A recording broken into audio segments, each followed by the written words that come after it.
존 칼빈의 기독교 강요 49번째 강의를 시작하겠습니다.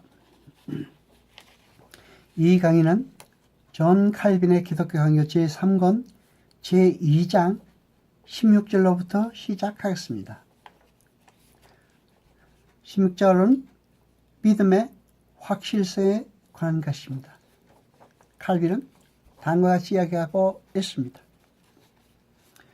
사실 믿음을 위해서 가장 중요한 것은 바로 이것이다라고 말하고 있습니다. 즉, 하나님께서 제시하시는 자비의 약속은 우리의 외부에서만 타당하고 우리의 내부에서는 전혀 타당치 않다고 생각하지 않고 도리어 그 약속을 진심으로 받아들임으로써 그것을 우리 것으로 만드는 것이다 라는 말입니다. 그렇게 함으로써 바울이 화평이라고 부르는 확신이 드디어 생깁니다. 혹은 화평을 확신에서 온다고 보는 사람도 있을 수가 있습니다.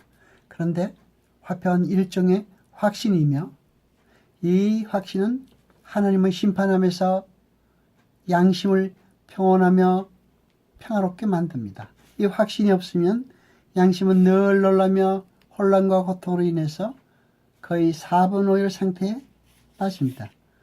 그래서 사도의 생각으로는 천국의 기업을 확신 있게 잘하는 사람이 아니면 아무도 주를 올바르게 신뢰한다고 할 수가 없다는 것입니다.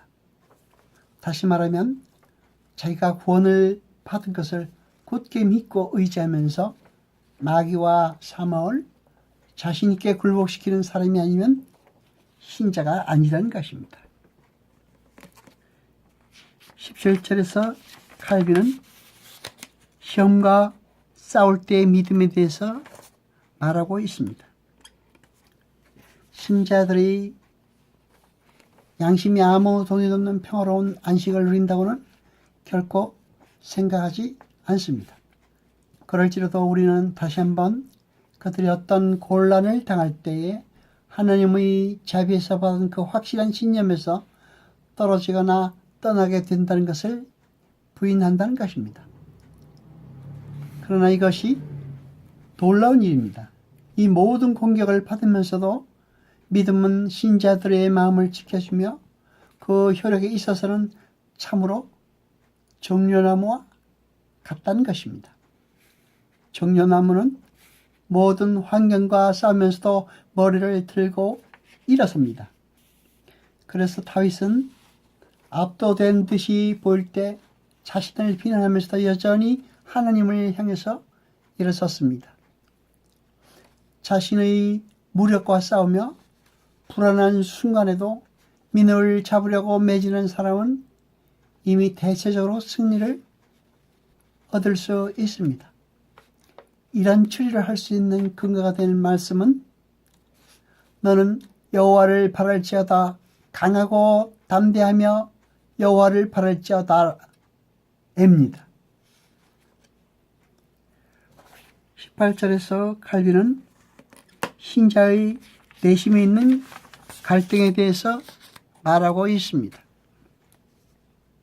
한쪽에서는 복음의 약속을 믿고 안심하면서도 다른 한쪽에서는 자기의 죄를 알고 공포에 떱니다.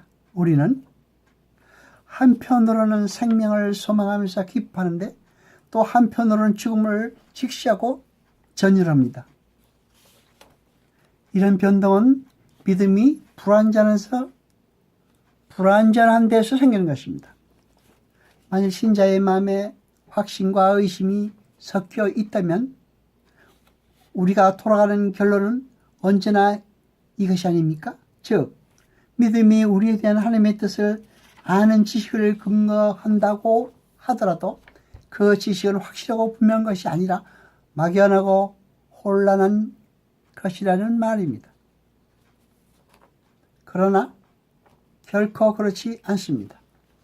우리는 여러 가지 생각에 끌리지만 그렇다고 해서 믿음에서 완전히 멀어지는 것은 아닙니다. 우리는 불신앙의 믿없는 수렁에 빠져버리지는 않는다는 것입니다. 우리는 얻어맞지만 우리의 입장에서 전락하는 것은 아닙니다. 여러분, 전투의 결말은 언제나 같습니다. 곤란한 문제들에 포위되어 위기에 처한 듯이 우리 상황이 오지만 믿음이 결국은 승리의 계가를 부르게 되는 것입니다.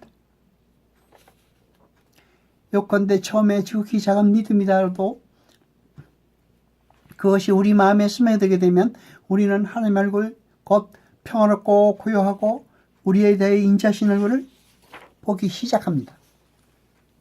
우리는 먼 데서 하나님을 보나 분명히 볼 수는 있어서 우리가 결코 속은 것은 아님을 알 수가 있습니다. 그리고 우리는 계속 전진해야 하므로 꾸준하게 전진합니다.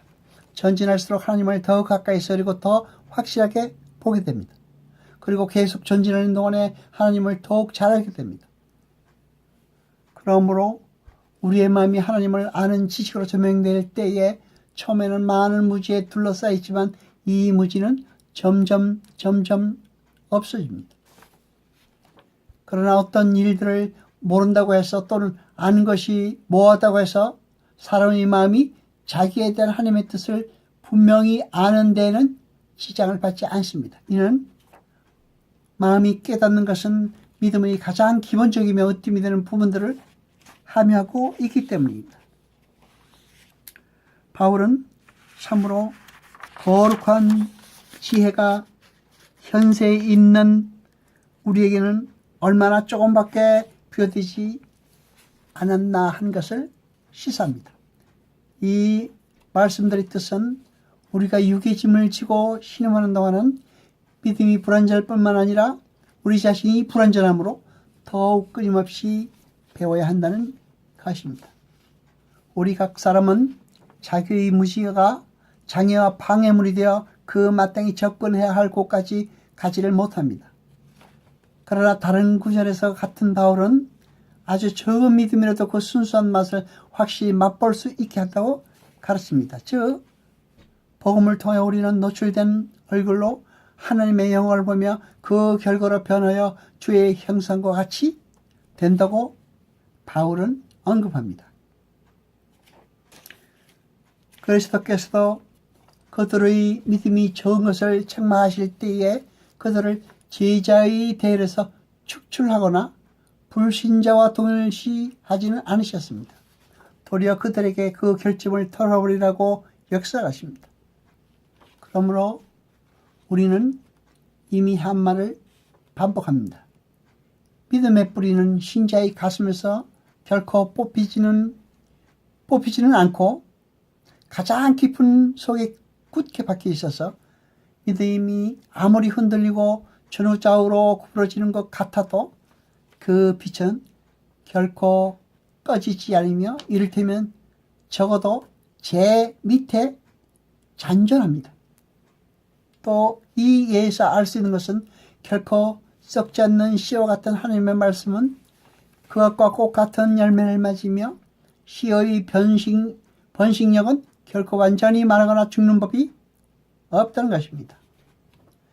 우리의 믿음은 어떤 특수한 전투에 대해서만 이기는 것이 아니라 1000번 공격을 당할지라도 전 세계를 이길 것이라고 요한은 단정합니다. 우리는 하나님의 존엄하심 앞에 나갈 때 두려움을 느끼며 존엄하신 광채에 비추어 우리 자신이 얼마나 추억한가를 깨달아야 합니다. 우리가 이런 두려움을 느낄 때 혼미한 마음이 하나님 안에서 자신을 회복하며 낙심했던 마음이 그의 안에서 되살아나며 절망에 빠졌던 마음이 그를 믿음으로써 솟아납니다. 그런 두려움과 떨림이 생기는 것은 하나님의 깊으신 뜻 때문이라고 하며 하나님께서 그것을 영하여 그의 백성에게 올바른 의욕과 그것을 용감하게 실천하는 능력을 주신다고 말합니다. 믿음의 확실성이 확고부동한 것은 그리스도께서 우리와 하나가 되시기 때문입니다. 우리가 그리스도께로부터 구원을 기대하는 것은 그가 멀리 나타나시기 때문이 아니라 우리를 그의 몸에 접붙이셔서 그의 모든 은혜뿐만 아니라 그 자신을 받게 하시기 때문입니다. 그리스도께서는 그의 모든 은혜와 함께 자신을 우리들에게 나눠주셨으므로 그의 것은 모두 우리들의 것이 되며 우리들은 그의 일부분이 됩니다.